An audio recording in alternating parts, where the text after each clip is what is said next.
À 63 ans, j'ai tout sacrifié pour mon fils et ma belle-fille. 2 emplois, des journées interminables, des nuits sans sommeil, pendant qu'il restait vautré sur mon canapé. Mais ce soir-là, dans ce bus bondé de Marseille, une phrase a brisé mon monde.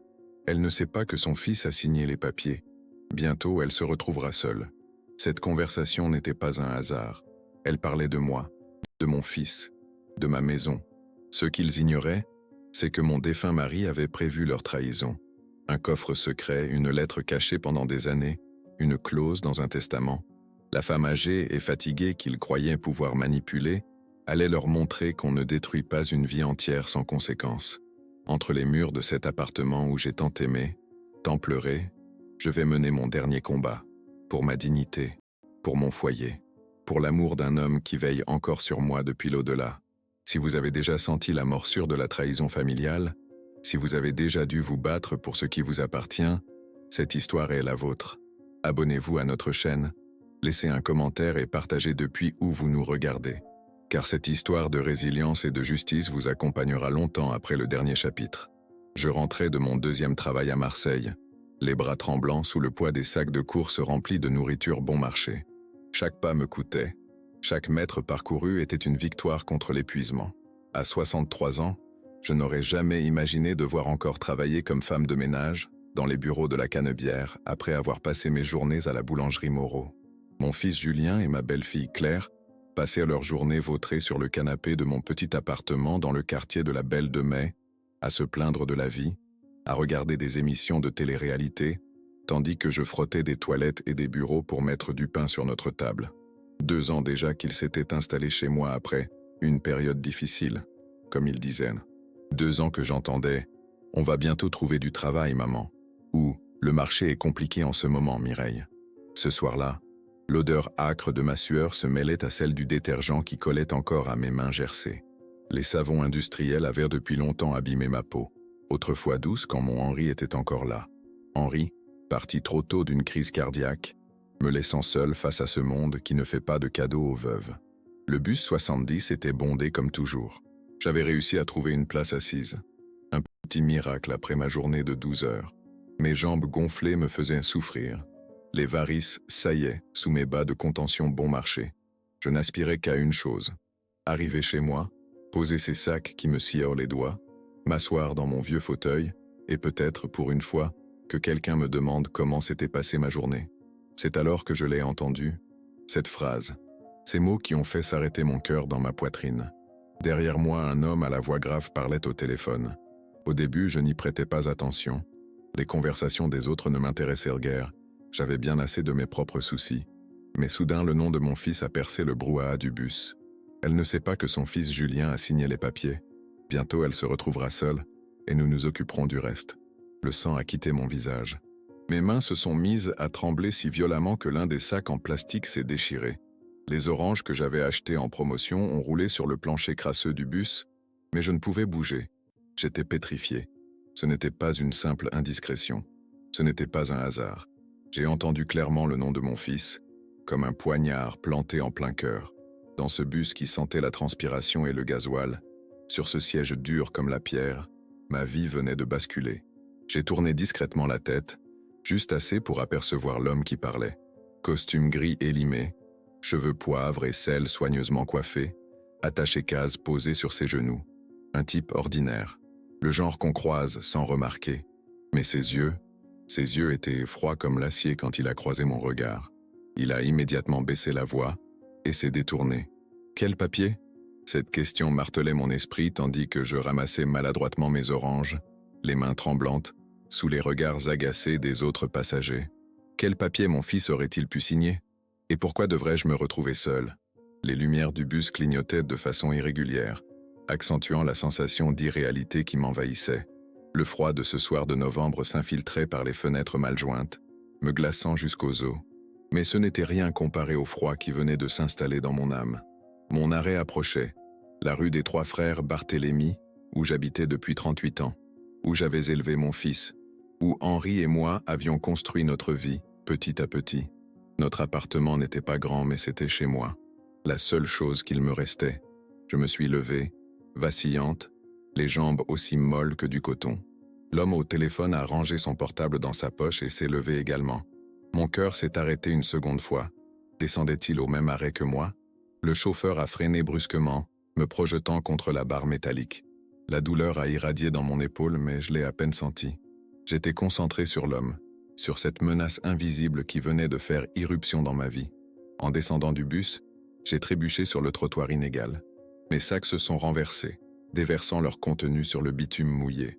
Des pâtes, du pain, quelques légumes défraîchis achetés en fin de marché. Ma vie étalée sur le trottoir. C'est là que je l'ai vu clairement pour la première fois. L'homme s'éloignait dans la direction opposée. Il a tourné la tête une dernière fois vers moi, un sourire froid aux lèvres, avant de disparaître au coin de la rue. Dans ma tête résonnait cette phrase terrible. Elle ne sait pas que son fils a signé les papiers. Bientôt elle se retrouvera seule. Cette simple phrase contenait tout. La trahison, le danger, l'incertitude. J'ai ramassé mes courses éparpillées, les mains tremblantes, le souffle court. En me relevant, j'ai aperçu la silhouette de mon fils à la fenêtre de notre appartement. Il fumait, nonchalamment appuyé contre l'encadrement. A-t-il vu ma chute? A-t-il vu mes larmes? S'en souciait-il seulement? J'ai serré mes sacs contre ma poitrine comme un bouclier. À ce moment précis, dans cette rue sombre de Marseille, une certitude s'est imposée à moi avec une clarté aveuglante.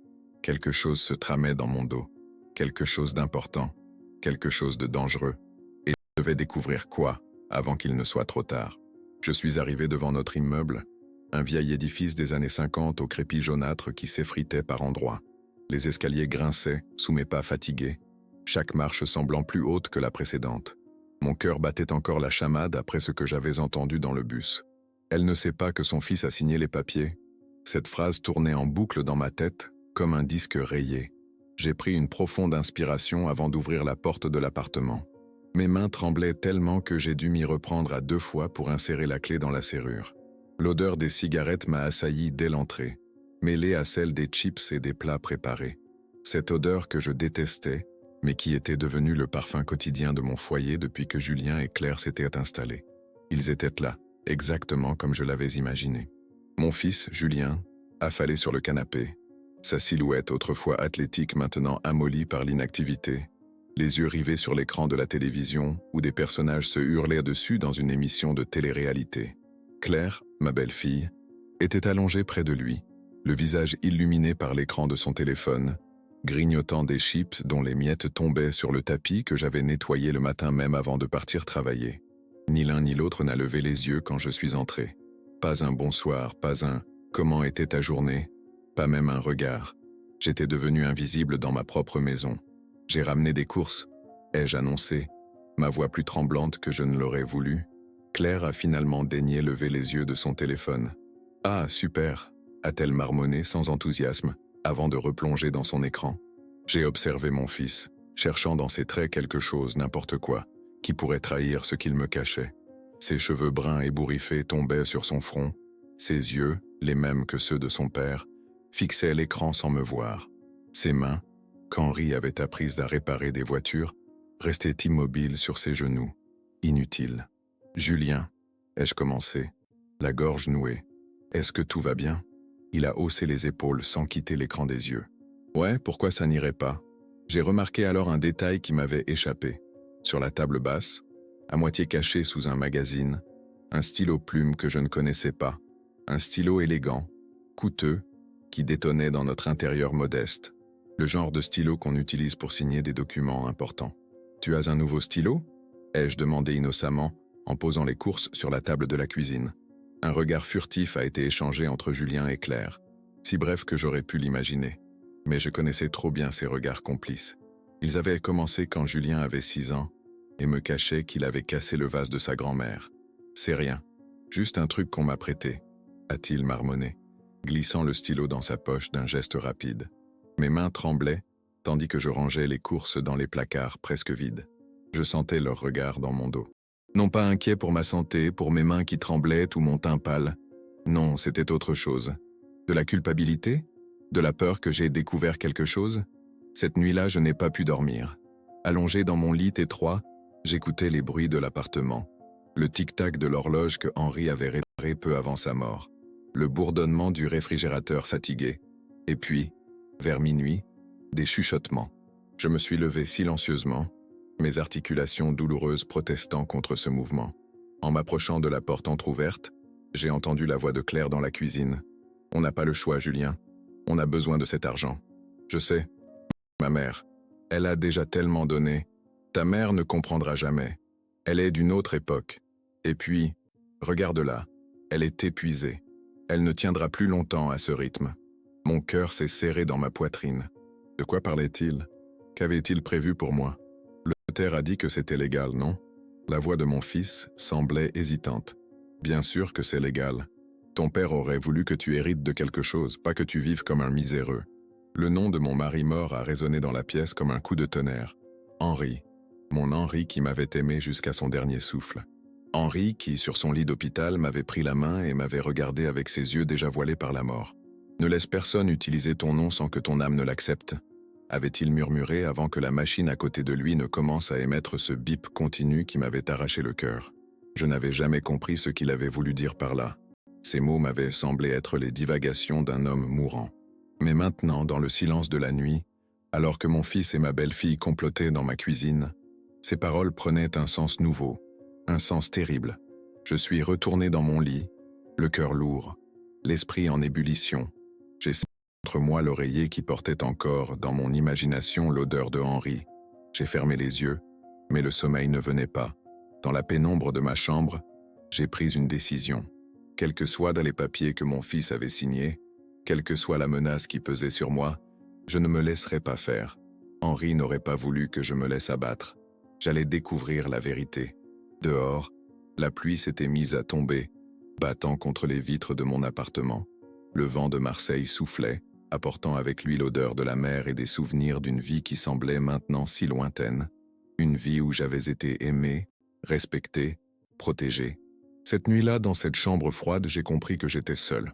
Complètement seul face à un complot dont je ne connaissais ni l'ampleur ni les conséquences. Mais j'étais déterminé à me battre. Pour moi, pour la mémoire de Henri, et peut-être même pour sauver mon fils de lui-même. Le lendemain matin, je me suis levé avant l'aube, les yeux gonflés par le manque de sommeil. Par la fenêtre de ma cuisine, je pouvais voir les premières lueurs du jour caresser les toits de Marseille, cette ville que j'aimais tant malgré sa rudesse. Le chant des mouettes se mêlait au bruit des premiers bus. J'ai préparé le café, mes gestes automatiques après tant d'années, l'esprit encore tourmenté par les bribes de conversation entendues la veille. À 6h30, j'ai entendu la porte de la chambre de Julien et Claire s'ouvrir doucement. C'était inhabituel. Ils ne se levaient jamais avant midi d'ordinaire. J'ai fait semblant d'être occupé à ranger la vaisselle, dos à la porte, pour ne pas trahir ma surveillance. Du coin de l'œil, j'ai vu mon fils entrer dans la cuisine. Il portait une chemise propre et un pantalon que je ne lui connaissais pas. Ses cheveux étaient recoiffés avec soin. Il ressemblait tellement à son père ainsi que mon cœur s'est serré. Claire le suivait, le visage encore marqué par le sommeil mais habillée elle aussi avec plus de soin que d'habitude. « Maman, tu es déjà debout ?»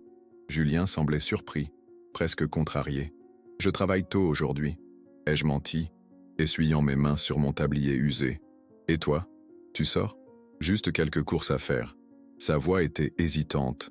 Ses yeux fuyaient les miens. Il a ouvert le réfrigérateur pour se servir du jus d'orange, mais j'ai remarqué qu'il n'a pas bu. Un geste pour se donner une contenance. C'est là que je l'ai vu. Une pochette noire coincée sous son bras. Fine, élégante. Le genre qu'on utilise pour transporter des documents importants. Mon cœur a manqué un battement. « Qu'est-ce que c'est ?» ai-je demandé, en pointant la pochette du doigt. Claire a répondu avant lui, sa voix trop aiguë, trop rapide. « Oh, rien d'important, juste des CV. » Julien a enfin décidé de chercher du travail. Elle a ri, un rire nerveux qui sonnait faux dans notre cuisine silencieuse. Julien a hoché la tête trop vigoureusement. « Oui, c'est ça. Il est temps que je me reprenne en main, non ? Tu nous as assez aidés comme ça. » J'ai senti mon estomac se nouer. Un mensonge évident, grossier. J'ai souri, jouant le jeu. « C'est une bonne nouvelle, mon fils. » Ils ont avalé leur café rapidement, échangeant des regards que je faisais semblant de ne pas voir. Puis ils sont partis, la porte de l'appartement se refermant derrière eux avec un bruit qui m'a semblé définitif. J'ai attendu quelques minutes, le cœur battant, avant de prendre ma décision. Si je voulais savoir ce qui se tramait, c'était maintenant ou jamais. J'ai attrapé mon vieux manteau, celui qu'Henri m'avait offert pour nos 20 ans de mariage, et je suis sorti à mon tour. La rue était encore peu fréquentée à cette heure.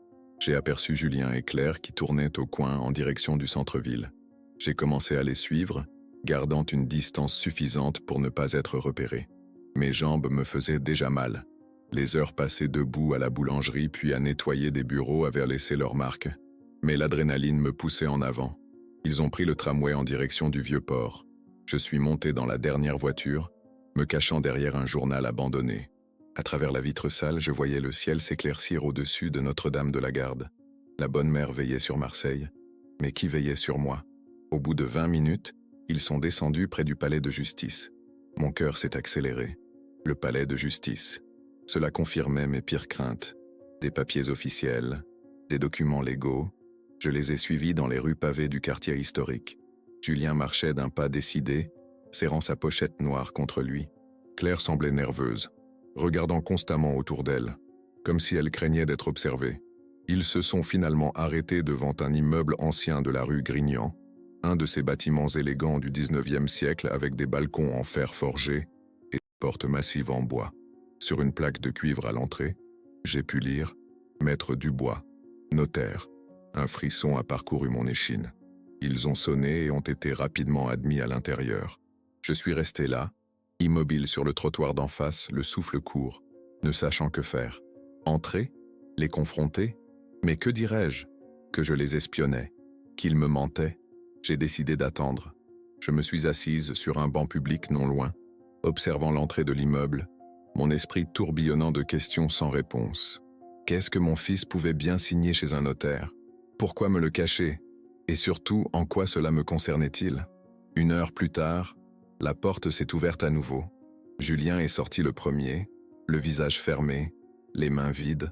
La pochette noire avait disparu. Claire le suivait, parlant à voix basse, son visage animé comme je ne l'avais pas vu depuis longtemps. J'allais me lever pour les suivre à nouveau quand une 3e personne est apparue sur le seuil de l'immeuble. Un homme en costume gris, l'homme du bus, celui dont la conversation avait déclenché toute cette histoire. Mon sang s'est glacé dans mes veines. Ce n'était pas une coïncidence. Cet homme, qui qu'il soit, était lié à ce qui se passait avec mon fils.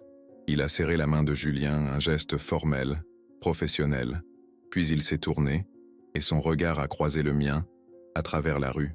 Un regard froid, calculateur, qui m'a traversé comme une lame. Il m'a reconnu, j'en étais certaine. Un léger sourire a étiré ses lèvres minces, puis il est rentré dans l'immeuble. J'étais pétrifiée, découverte, exposée. Mon cœur battait si fort que je craignais qu'il ne s'échappe de ma poitrine. Julien et Claire s'éloignaient déjà, inconscients de ma présence, de ma trahison. Je suis resté sur ce banc pendant ce qui m'a semblé une éternité, incapable de bouger. Les passants me contournaient, jetant parfois un regard curieux à cette vieille femme figée comme une statue de sel. Finalement, rassemblant mon courage, j'ai traversé la rue et me suis approché de l'entrée de l'immeuble. La plaque de cuivre brillait sous le soleil maintenant haut dans le ciel. Maître Dubois, notaire. J'ai posé ma main tremblante sur la porte, hésitant à entrer, à demander des explications. Mais qu'aurais-je dit? Bonjour, je suis la mère de Julien Mercier. Pouvez-vous me dire quel document mon fils vient de signer? Ridicule, pathétique. Je me suis détourné, les épaules voûtées sous le poids de l'incertitude et de la peur. En rentrant chez moi, j'ai croisé ma voisine, Madame Laurent, une femme de mon âge qui avait perdu son mari peu après Henri. « Ça ne va pas, Mireille ?» m'a-t-elle demandé, inquiète devant mon visage défait. J'ai failli tout lui raconter. La conversation dans le bus, les mensonges de mon fils, l'homme en costume gris, le notaire. Mais quelque chose m'a retenu. Une pudeur, peut-être. Ou la peur que, formulées à voix haute, mes craintes deviennent encore plus réelles. « Juste fatigué », ai-je répondu avec un sourire forcé. « Les journées sont longues, tu sais. » Elle a hoché la tête, compréhensive. Nous, les femmes de notre génération, savions ce que signifiait être fatigué. Pas la fatigue des jeunes qui ont trop fait la fête, mais cette fatigue profonde, celle qui s'installe dans les os après des années de travail, de sacrifice, de lutte. Tu devrais te reposer, Mireille. Tu n'as plus 20 ans. Si seulement c'était possible, ai-je pensé en montant les escaliers de mon immeuble. Si seulement je pouvais me permettre de me reposer. Le soir même, je me suis rendu à mon travail de nettoyage dans les bureaux d'une société d'assurance du quartier d'Andoum. L'immeuble moderne contrastait avec les vieilles bâtisses de mon quartier, tout en verre et en métal froid. J'y travaillais depuis 5 ans, depuis qu'Henri nous avait quittés et que ma pension de retraite s'était avérée insuffisante pour vivre dignement. J'ai pris l'ascenseur jusqu'au 4e étage, mon chariot de nettoyage me suivant comme un fidèle compagnon. Les bureaux étaient déserts à cette heure tardive. Seules quelques lumières restaient allumées pour les retardataires. J'aimais ce silence, cette solitude. C'était un moment où je pouvais réfléchir, où personne ne me regardait avec pitié ou agacement. Tandis que je vidais les corbeilles et passais l'aspirateur entre les bureaux, mon esprit revenait sans cesse à la scène du matin. Julien, la pochette noire, le notaire, l'homme en costume gris. Un puzzle dont il me manquait trop de pièces pour voir l'image complète. « Bonsoir Mireille ». La voix m'a fait sursauter. C'était Solange, une des femmes de ménage qui travaillait à l'étage au-dessus. Une Martiniquaise au rire facile et aux yeux perçants. Nous partagions parfois un café avant de commencer notre service. « Tu as l'air préoccupé », a-t-elle remarqué en s'asseyant sur un bureau vide à côté de moi. « Des problèmes ?» J'ai hésité. Pouvais-je me confier à Solange? Elle était plus jeune que moi, la cinquantaine à peine, mais son visage portait déjà les marques d'une vie difficile. Elle avait cette sagesse que seule l'adversité peut enseigner. « C'est mon fils », ai-je finalement admis, ma voix à peine audible dans le silence du bureau. « Je crois qu'il me cache quelque chose de grave. » Solange a hoché la tête, ses grandes créoles dorées se balançant doucement. Les enfants croient toujours nous protéger en nous cachant la vérité, comme si nous n'avions pas vécu avant eux. Ce matin, je l'ai suivi. Ai-je continué, étonné par ma propre confession. Lui et ma belle-fille. Ils sont allés chez un notaire. Les yeux de Solange se sont agrandis. Un notaire, pourquoi faire? C'est justement ce que j'aimerais savoir. Solange a croisé les bras, pensive. Tu sais, ma cousine travaille comme secrétaire chez un notaire à la Joliette. Elle m'a raconté des histoires, des enfants qui font signer des papiers à leurs parents âgés sans qu'ils comprennent vraiment, des procurations, des ventes de biens. Mon cœur s'est serré. Tu crois que Julien pourrait... Elle a haussé les épaules. Je ne connais pas ton fils, Mireille, mais je sais que la vie est dure pour tout le monde en ce moment. Et quand l'argent manque, certains perdent leur boussole morale. Sa remarque m'a fait mal, mais je ne pouvais pas la contredire. La vie était effectivement difficile. Le chômage à Marseille touchait durement les jeunes, les loyers augmentaient, l'avenir semblait incertain. Mais était-ce une excuse pour trahir sa propre mère? Il y a quelques semaines, a poursuivi Solange, sa voix baissant comme si elle craignait d'être entendue. J'ai nettoyé le bureau du directeur là-haut. Il avait laissé des documents sur son bureau, des histoires d'expulsion dans les quartiers nord, des vieux immeubles qu'ils veulent raser pour construire des résidences de luxe. J'ai froncé les sourcils, ne voyant pas le rapport avec ma situation. Le problème, c'est que ces immeubles sont encore habités, a-t-elle expliqué, par des gens comme toi et moi, des retraités, des familles modestes. Ils cherchent tous les moyens pour les faire partir. Et parfois, elle a hésité. Parfois, ils passent par les enfants, pour convaincre les parents de vendre, de partir. Ou pire, un frisson glacé a parcouru mon échine. Notre immeuble était ancien, certes, mais situé dans un quartier qui commençait à attirer les promoteurs immobiliers. J'avais vu des panneaux à vendre fleurir sur les façades voisines ces derniers mois. Tu crois que notre immeuble? Je ne sais pas, Mireille. Je dis juste que c'est une possibilité. Il faut que tu restes vigilante, que tu cherches des indices. Nous avons été interrompus par le bruit de l'ascenseur. Le gardien de nuit faisait sa ronde. Solange s'est levée, m'a serré brièvement l'épaule et est repartie vers son étage. J'ai repris mon travail, l'esprit encore plus tourmenté qu'avant. Les paroles de Solange résonnaient dans ma tête, se mêlant aux bribes de conversation entendues dans le bus, aux images de Julien et de l'homme en costume gris se serrant la main. Tandis que je nettoyais les toilettes des femmes, essuyant mécaniquement les miroirs ternis, j'ai aperçu mon reflet, une femme aux cheveux gris, au visage marqué par la fatigue et l'inquiétude. Était-ce ainsi que mon fils me voyait? Une vieille femme usée, dont on pouvait disposer sans remords. De retour chez moi, bien après minuit, l'appartement était plongé dans l'obscurité. Julien et Claire devaient dormir. J'ai posé mes clés sur le buffet de l'entrée et c'est là que je l'ai remarqué.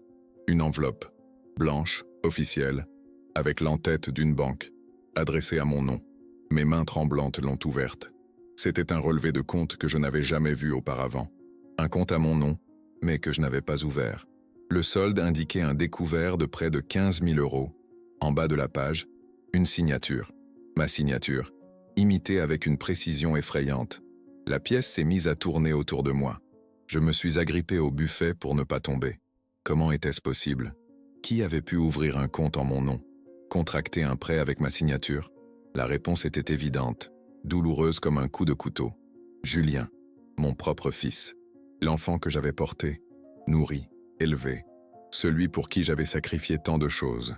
J'ai glissé le relevé dans ma poche, incapable de l'affronter maintenant, au milieu de la nuit, avec la fatigue qui engourdissait mon esprit.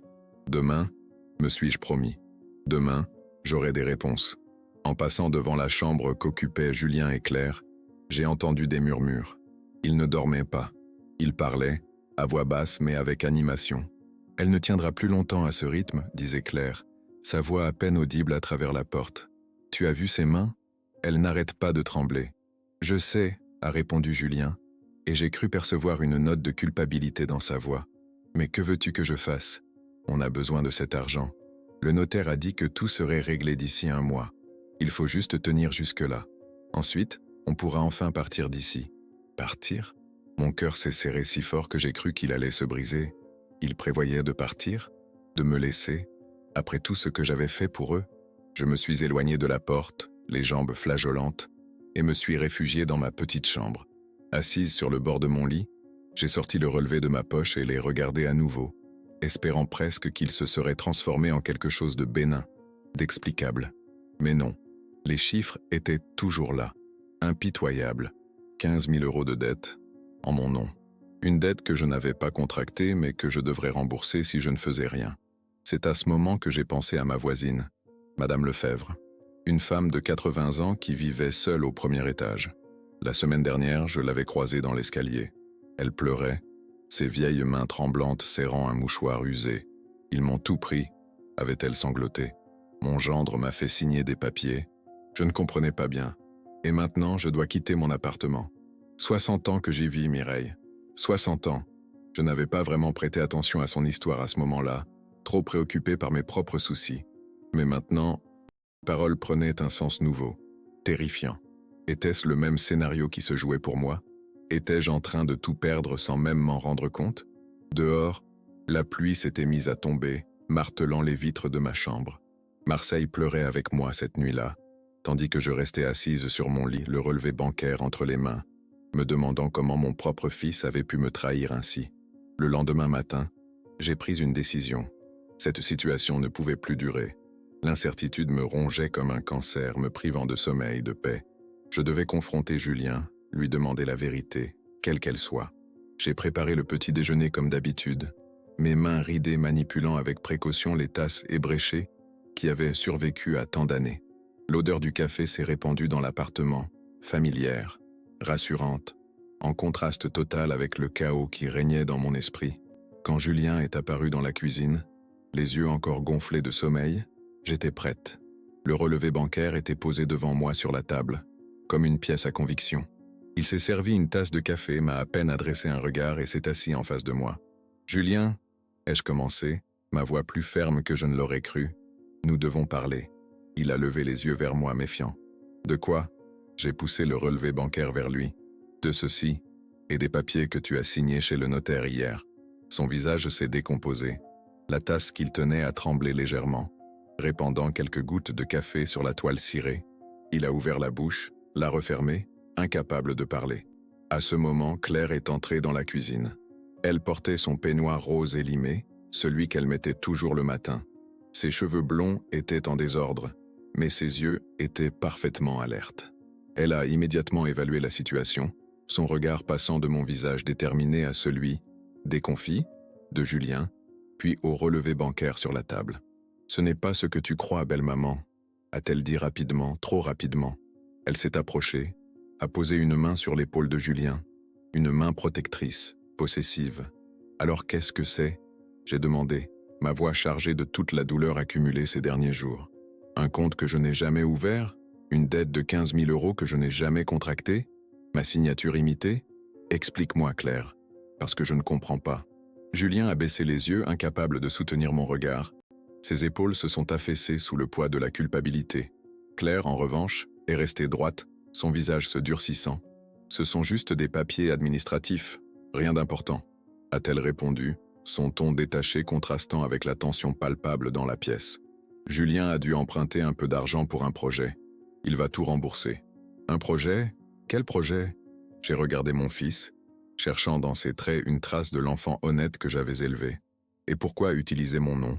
Pourquoi pas le tien? Claire a laissé échapper un rire sec, dédaigneux. Parce qu'aucune banque ne prêterait à un chômeur de longue durée, évidemment.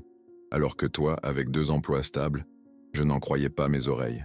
La façon dont elle parlait, si froide, si calculatrice, comme si tout cela était normal, acceptable.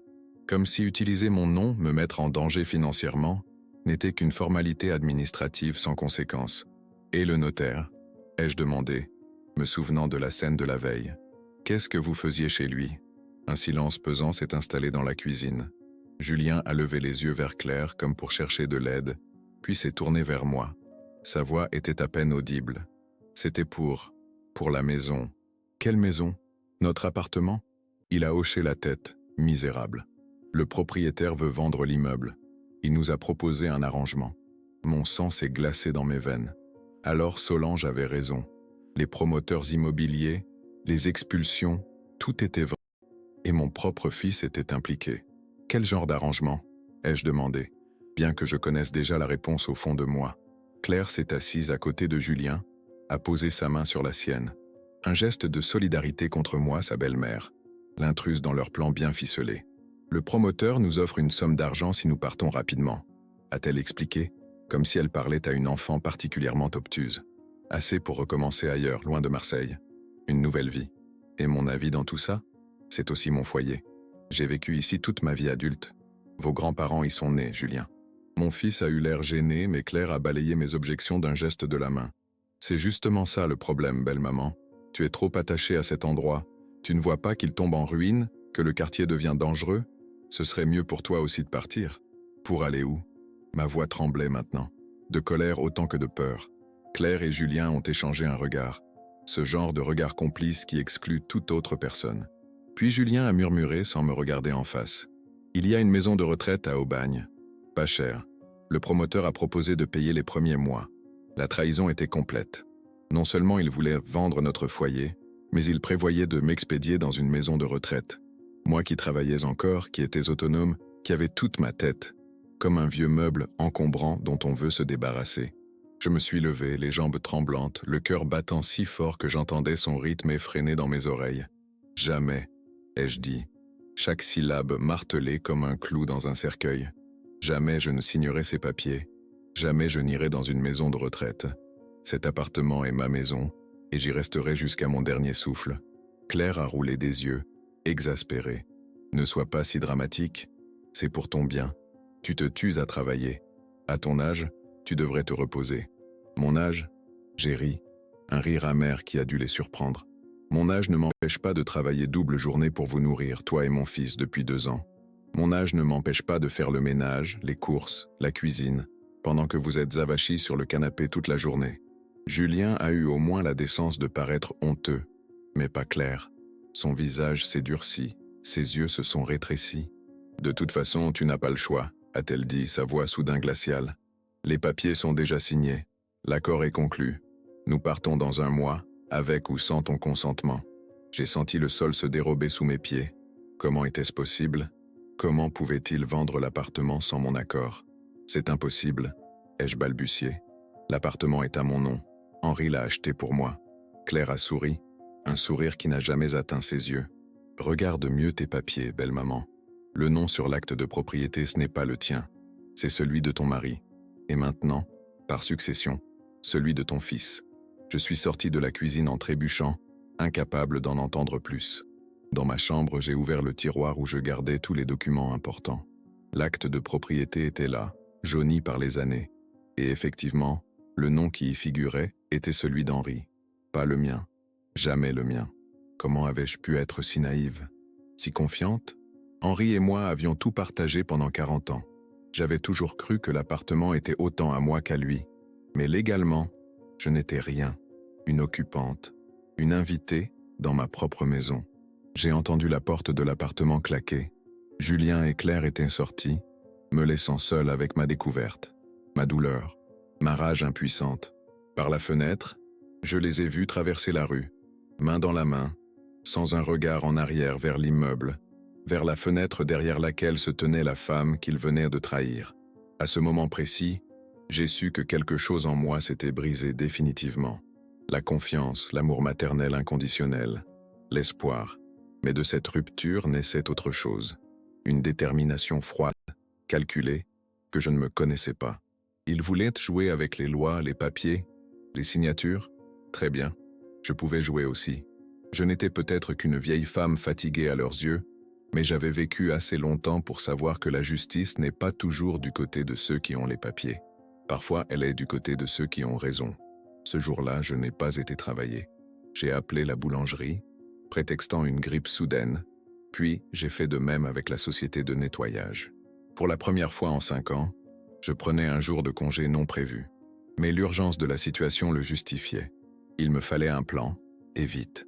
Assise dans mon fauteuil usé, celui qu'Henri affectionnait tant, j'ai essayé de réfléchir clairement malgré la tempête émotionnelle qui faisait rage en moi. La trahison de mon fils me brûlait comme de l'acide, dissolvant les certitudes sur lesquelles j'avais construit ma vie. Comment en étions-nous arrivés là?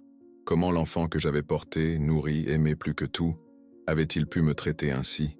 Je me suis levé, incapable de rester immobile plus longtemps. L'appartement semblait soudain différent, comme si chaque objet, chaque meuble contenait maintenant un secret douloureux.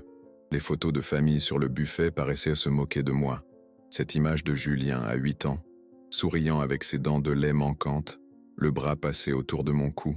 Cet autre cliché, Julien et Henri réparant ensemble une vieille radio. Des moments de bonheur qui semblaient appartenir à une autre vie, à une autre famille. Mes pas m'ont mené jusqu'au grenier. Notre immeuble ancien avait cet avantage. Chaque appartement disposait d'un petit espace sous les combles pour stocker les objets dont on ne voulait pas se séparer, mais qu'on n'utilisait plus. Je n'y étais pas monté depuis des années, peut-être depuis la mort d'Henri. C'était son domaine à lui, son refuge quand la vie en bas devenait trop bruyante, trop exigeante. L'escalier étroit grinçait sous mes pas, la poussière dansait dans les rares rayons de soleil qui filtraient à travers une petite lucarne. L'air était chaud, étouffant presque, chargé d'odeurs de vieux papier et de bois sec. J'ai aimé la vieille ampoule qui pendait du plafond bas.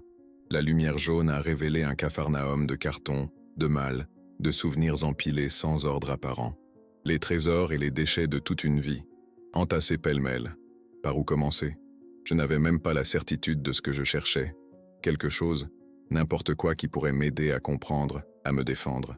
Un indice qu'Henri aurait pu laisser, lui qui semblait avoir tout prévu, sauf sa propre disparition prématurée. Mes yeux se sont posés sur une malle en cuir dans un coin. Le cuir était craquelé, vieilli, mais je reconnaissais cette malle. C'était celle qu'Henri emportait lors de ses rares voyages d'affaires.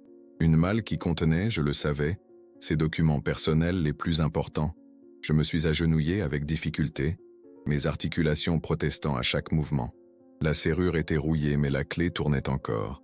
À l'intérieur des dossiers, des lettres jaunies, des carnets à la couverture usée, la vie bureaucratique d'Henri, son héritage de papier. J'ai commencé à feuilleter les documents, méthodiquement ignorant la poussière qui me faisait tousser. Factures, contrats d'assurance, relevés bancaires anciens, rien qui semblait immédiatement utile. Et puis, au fond de la malle, j'ai trouvé une enveloppe scellée. Mon nom était écrit dessus, de la main d'Henri. Sa belle écriture appliquée, ces lettres qu'il formait avec tant de soin, pour Mireille, en cas de besoin. Mes mains tremblaient, tellement que j'ai eu du mal à ouvrir l'enveloppe.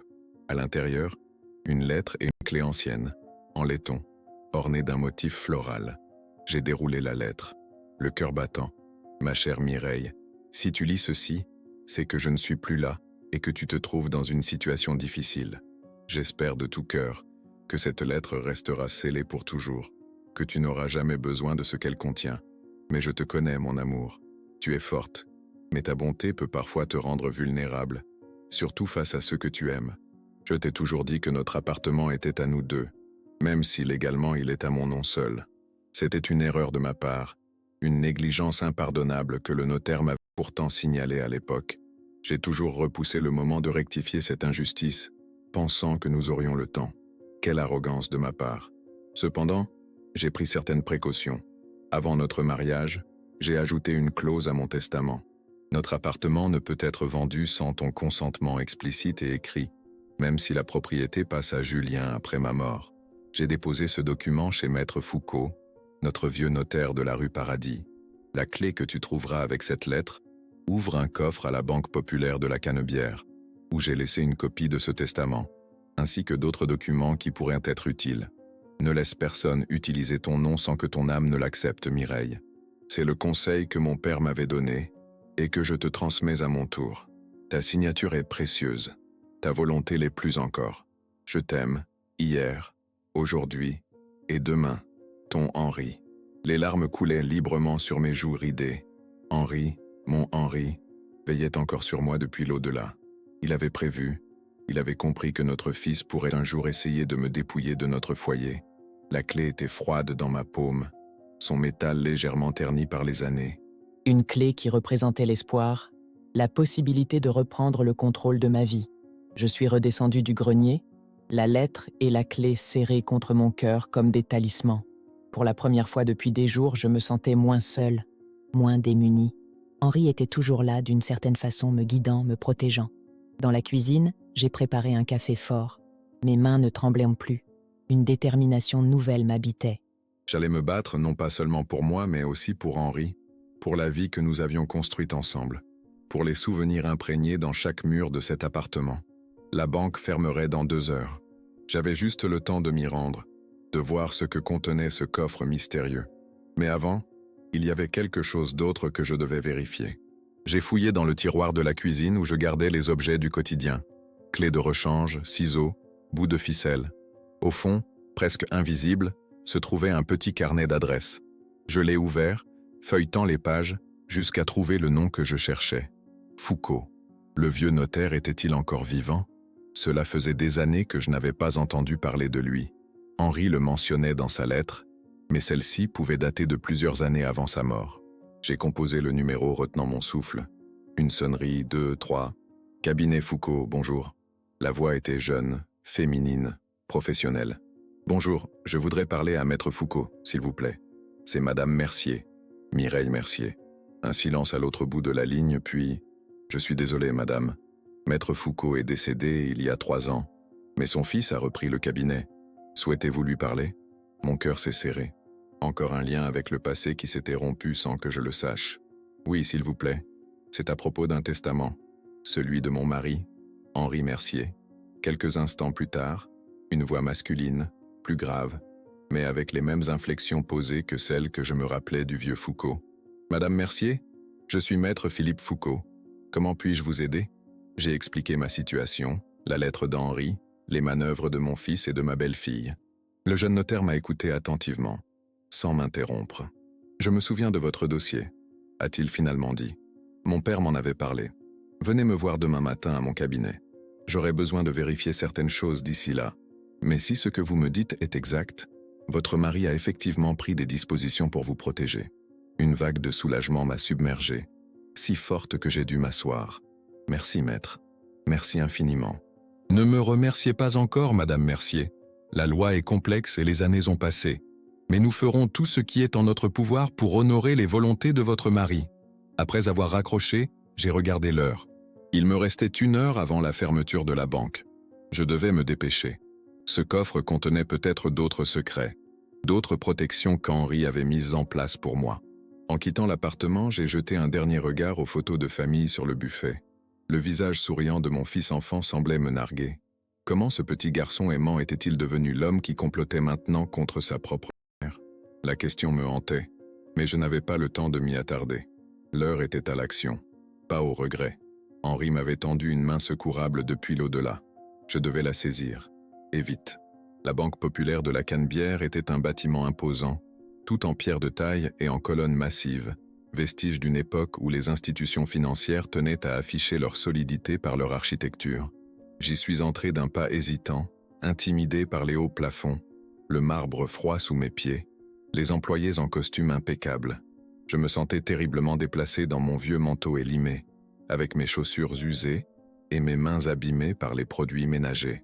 Mais je n'avais pas le temps de m'apitoyer sur mon apparence. L'horloge murale indiquait 16h30. La banque fermerait ses portes dans 30 minutes.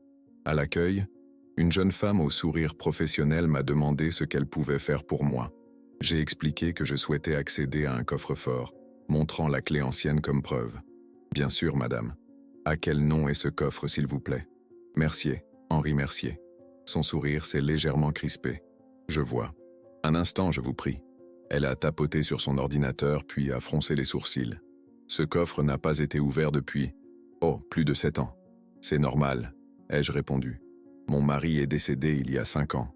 Un éclair de compassion a traversé son regard. Toutes mes condoléances, madame. Dans ce cas, il me faudra voir une pièce d'identité et un certificat de décès, ainsi qu'un document prouvant votre qualité d'héritière. Mon cœur s'est serré. Je n'avais pas prévu cette complication. Je n'ai pas ces documents sur moi, seulement ma carte d'identité et la clé. La jeune femme a hésité, visiblement partagée entre le respect des procédures et la compassion pour cette vieille dame fatiguée qui se tenait devant elle. Je vais voir ce que je peux faire. Attendez-moi ici, s'il vous plaît. Elle s'est éloignée vers un bureau vitré au fond de la salle. J'ai vu ses lèvres bouger, expliquant ma situation à un homme en costume sombre. Il a jeté un regard dans ma direction puis a hoché la tête. Quelques minutes plus tard, elle est revenue. Le directeur adjoint va vous recevoir, Madame Mercier. Nous allons essayer de trouver une solution. Dans le bureau au mur lambrissé, l'homme en costume, la quarantaine, les tempes grisonnantes, l'air grave, m'a invité à m'asseoir. Madame Mercier, je comprends votre situation, mais vous devez comprendre que nous avons des procédures strictes concernant les coffres des personnes décédées. J'ai serré la clé dans ma main jusqu'à ce que le métal s'imprime douloureusement dans ma paume. Monsieur, je suis la veuve d'Henri Mercier. Il m'a laissé cette clé dans une lettre, me disant expressément que le contenu de ce coffre pourrait m'aider en cas de besoin. Ma voix tremblait légèrement. Et j'ai désespérément besoin de cette aide aujourd'hui. L'homme m'a observé longuement, pesant visiblement le pour et le contre. Vous avez dit que votre mari est décédé il y a 5 ans? J'ai hoché la tête. Et vous n'avez jamais cherché à accéder à ce coffre avant aujourd'hui? Je ne savais pas qu'il existait. J'ai trouvé la lettre et la clé seulement ce matin. Il a tapoté ses doigts sur le bureau, réfléchissant. Ce que je vais faire est exceptionnel, Madame Mercier. Je vais vous autoriser à consulter le contenu du coffre, mais pas à l'emporter. Pas aujourd'hui, du moins. Nous vérifierons votre statut d'héritière et si tout est en ordre, vous pourrez revenir chercher les documents demain. Est-ce acceptable? Le soulagement m'a submergé comme une vague. Oui, bien sûr. Merci infiniment. Quelques minutes plus tard, je suivais un agent de sécurité dans les entrailles de la banque. Les sous-sols étaient frais, silencieux, éclairés par une lumière crue qui ne pardonnait rien. Des rangées de coffres métalliques s'alignaient comme des soldats au garde-à-vous, gardiens muets de secrets, de fortune, de vies entières réduites à quelques papiers. Le coffre 317. L'agent a vérifié le numéro, puis s'est reculé pour me laisser insérer la clé dans la serrure. Elle a tourné avec une facilité surprenante, comme si elle avait attendu ce moment depuis des années. À l'intérieur, une enveloppe épaisse. Pas d'or, pas de bijoux, pas de liasses de billets comme dans les films. Juste des papiers. Mais pour moi, à cet instant précis, ils valaient plus que tous les trésors du monde. L'agent m'a conduite dans une petite salle adjacente, m'a laissé seule avec l'enveloppe. Prenez votre temps, madame. Appuyez sur ce bouton quand vous aurez terminé. Mes doigts tremblaient en ouvrant l'enveloppe. À l'intérieur, comme promis par Henri, une copie de son testament. Mais pas seulement. Il y avait aussi un document notarié, daté de quelques mois avant sa mort, établissant clairement que l'appartement ne pouvait être vendu sans mon consentement écrit, même si la propriété passait à Julien. Il y avait également une lettre manuscrite adressée à notre fils. Je l'ai lue, les larmes aux yeux. Mon cher Julien, si tu lis ceci, c'est que ta mère a dû ouvrir le coffre que j'avais préparé pour elle. Et si elle a dû l'ouvrir, c'est que quelque chose s'est terriblement mal passé entre vous deux. Je ne sais pas ce qui a pu se produire. Peut-être des difficultés financières, peut-être des malentendus, peut-être l'influence de personnes qui ne veulent pas votre bien à tous les deux. Mais je sais une chose, ta mère t'aime plus que tout au monde. Elle t'a toujours aimé, depuis le premier instant où elle t'a tenu dans ses bras. Je te connais, mon fils. Tu as bon cœur. Mais parfois, la vie nous pousse à faire des choix que nous regrettons ensuite. Des choix qui nous éloignent de ce que nous sommes vraiment. L'appartement où vous vivez, je l'ai acheté avec l'argent que ton grand-père m'avait prêté. Un prêt que je n'ai jamais pu rembourser entièrement de son vivant. Ce secret, je l'ai gardé par honte, mais il est temps que tu le saches. Ton grand-père n'a jamais réclamé cet argent, par amour pour moi, par amour pour notre famille. C'est cet amour qui compte, Julien.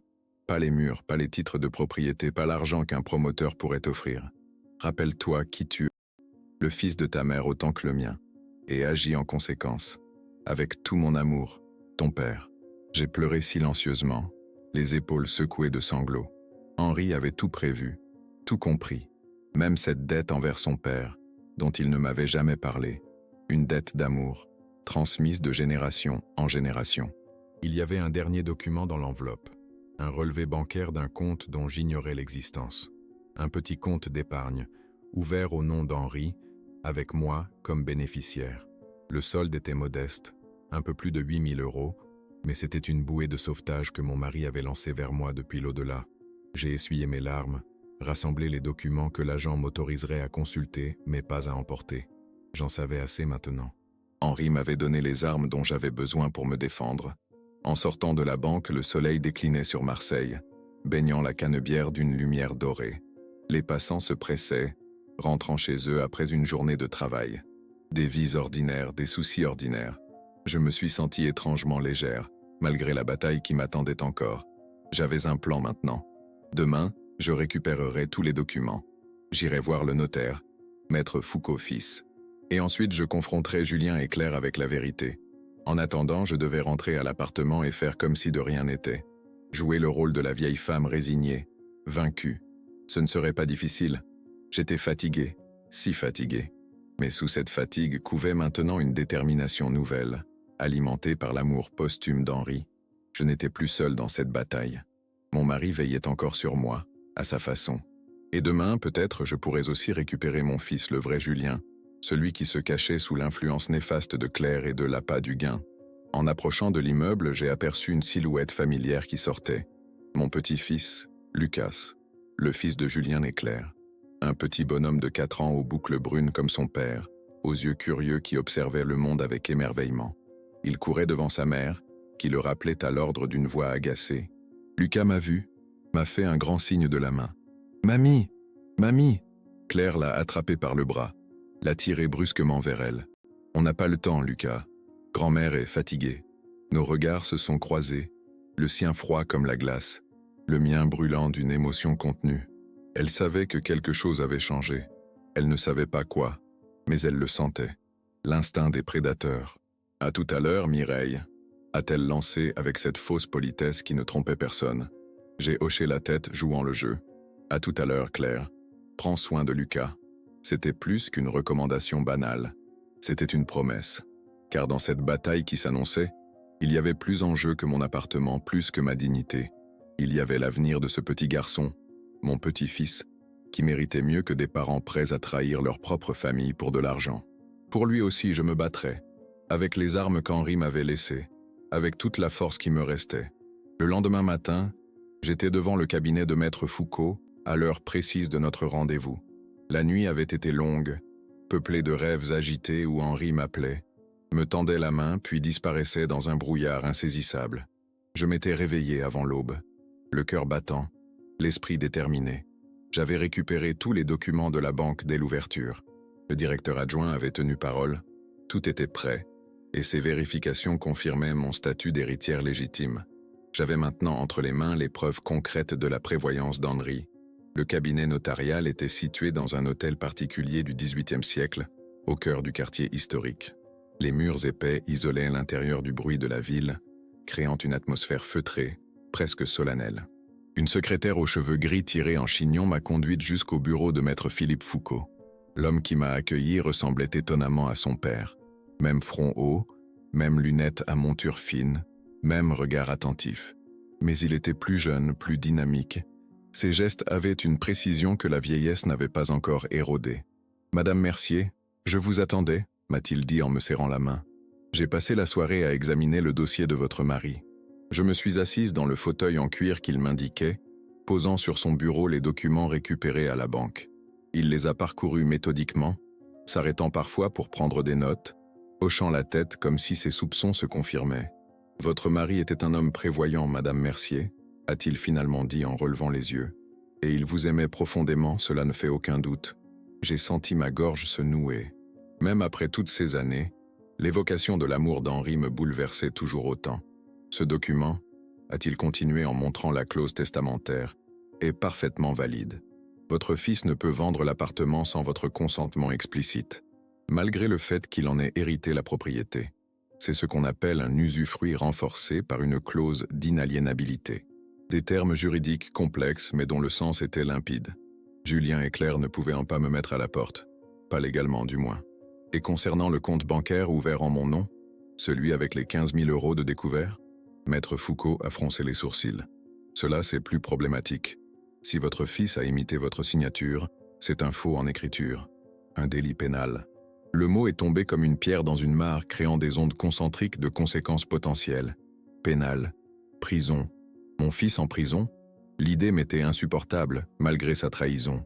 Je ne veux pas porter plainte contre mon fils, ai-je dit fermement. Je veux juste qu'il comprenne qu'il ne peut pas me déposséder de mon foyer, qu'il ne peut pas me traiter comme si j'étais déjà morte. Le notaire a hoché la tête, compréhensif. Dans ce cas, voici ce que je vous propose. Je vais convoquer votre fils à mon cabinet. Aujourd'hui même, si possible. Nous mettrons les choses au clair, dans un cadre professionnel. Parfois, la présence d'une autorité extérieure facilite les discussions familiales difficiles. J'ai accepté avec soulagement. L'idée d'affronter seul Julien et Claire me terrifiait, malgré ma détermination nouvelle. Maître Foucault a appelé immédiatement. Par chance, ou était-ce le destin? Julien n'était disponible l'après-midi même. Il a accepté de venir sans poser de questions. Peut-être pensait-il que cela concernait la vente de l'appartement, que tout se déroulait selon son plan. En attendant l'heure du rendez-vous, j'ai marché le long du vieux port, observant les bateaux qui se balançaient doucement sur l'eau.